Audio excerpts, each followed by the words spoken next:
Hello everyone! This is Juan Realty channel of Team Blanza Realty TV. So for this video, I'm going to show you the construction update of Light to Residences in Mandaluyong City.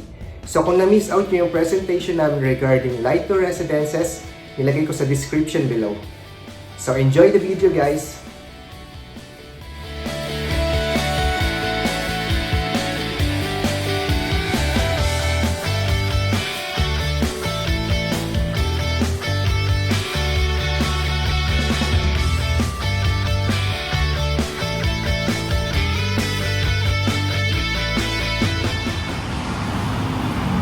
As of today, January 26, 2022. So yung Light to Residences natin is nasa 17th floor completion na.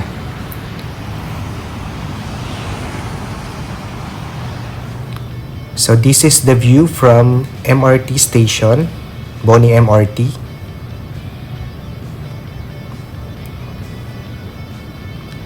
And this is the view from Madison pag nasa Light Mall ka. So guys, yun yung video construction update natin for Light to Residences in Mandaluyong City.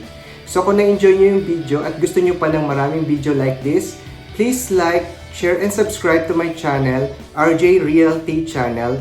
And like nyo rin po and subscribe yung main namin, Blanza Realty TV.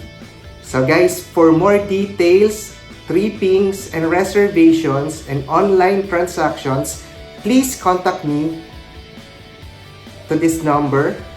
Ayan, and dun po sa Facebook page ko. So, thank you so much and keep safe.